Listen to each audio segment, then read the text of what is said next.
हमारी दुनिया में पहले डायनासोर राज करते थे। इन विशालकाय विचित्र डायनासोर ने 14 करोड़ सालों तक धरती पर राज किया। इन डायनासोर की कई हजार प्रजातियां थी, जिनमें कुछ शाकाहारी तो कुछ मांसाहारी थे। कुछ डायनासोर बेहद ही शांत स्वभाव के थे तो कुछ डायनासोर बहुत खतरनाक और हिंसक थे। उस समय डायनासोर का राज चलता था, लेकिन फिर अचानक ऐसा क्या हुआ? ऐसी कौन सी घटना थी जिससे इनका अस्तित्व ही मिट गया? आइए जानते हैं डायनासोर का अंत कैसे हुआ। इसके बारे में जानने के लिए हमें करोड़ों साल पीछे जाना होगा और डायनासोर के अंतिम समय को करीब से देखना होगा। आज से लगभग 6.5 करोड़ साल पहले मौसम बिल्कुल सही था। डायनासोर के चीखने की आवाजें आ रही थी। आज से 10 करोड़ साल पहले एक एस्टेरॉयड का टुकड़ा जो सुदूर अंतरिक्ष से आ रहा था, वह मंगल और बृहस्पति के बीच बने शूद्र बेल्ट ग्रह बेल्ट में घूम रहे एक विशाल एस्टेरॉयड से जा टकराता है और टकराव के कारण उस एस्टेरॉयड की दिशा बदल जाती है और वह शूद्र ग्रह बेल्ट से निकलकर सीधे पृथ्वी की ओर बढ़ने लगता है। यदि यह एस्टेरॉयड पृथ्वी के उपग्रह चांद से टकराता तो शायद डायनासोर का अंत न होता, लेकिन कुदरत को कुछ और ही मंजूर था, इसलिए यह बड़ा एस्टेरॉयड चांद के बहुत नजदीक से निकल गया था। जब यह पृथ्वी के वातावरण के संपर्क में आया तो इसकी रफ्तार बहुत तेज हो गई। पृथ्वी के वायुमंडल में आते ही घर्षण की वजह से यह खतरनाक आग के गोले में बदल गया। इसकी चमक के कारण ये जीव इसे देख नहीं पा रहे थे, लेकिन इसकी गर्मी को महसूस कर रहे थे। कुछ देर बाद यह एस्टेरॉयड मेक्सिको की खाड़ी के पास जमीन से टकराता है और 35,000 डिग्री सेंटीग्रेड की ऊर्जा वाला एक भयानक विस्फोट होता है।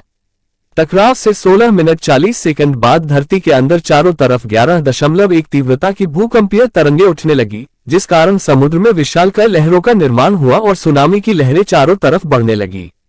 इन तरंगों के कारण सभी सक्रिय ज्वालामुखी दहक उठे, जिससे डायनासोर का विनाश शुरू हो गया। इससे रेडिएशन की मात्रा इतनी बढ़ गई कि इसके 800 किलोमीटर के संपर्क में आने वाले सभी जीव जलकर राख बन गए। इस महाविनाश में उड़ने वाले डायनासोर इन जमीनी खतरों से तो बच निकले, लेकिन ये तो बस शुरुआत थी। विस्फोट की वजह से जो लाखों टन मेटल, पत्थर और धूल अंतरिक्ष में गया था, वह ग्रेविटेशनल पुल के कारण 40 मिनट बाद आग के गोले बनकर पूरी धरती पर बरसने लगे। साथ ही धूल का बहुत बड़ा तूफान पृथ्वी पर आ रहा था। गर्म हवाओं का तापमान 100 डिग्री सेंटीग्रेड से ज्यादा हो जाने के कारण पृथ्वी के पेड़ पौधों की सारी आबादी जलकर नष्ट हो गई थी। विस्फोट से 90 मिनट बाद धरती का तापमान 200 डिग्री सेंटीग्रेड हो गया। इससे धरती की 90% प्रजाति पूरी तरह से खत्म हो गई थी। जो 10% जीव धरती पर बच गए थे, बड़े जीवों को खाना न मिलने के कारण वह मर गए, लेकिन छोटे जीवों के लिए वरदान साबित हुआ। इसमें मैमल बच गए थे। गर्मी से बचने के लिए यह जमीन के अंदर रहते थे। धरती पर फिर से पेड़ पौधे उगने लगे। अडॉप्टेड रेडिएशन की प्रक्रिया से बहुत सारी नई प्रजातियां जन्म लेने लगी।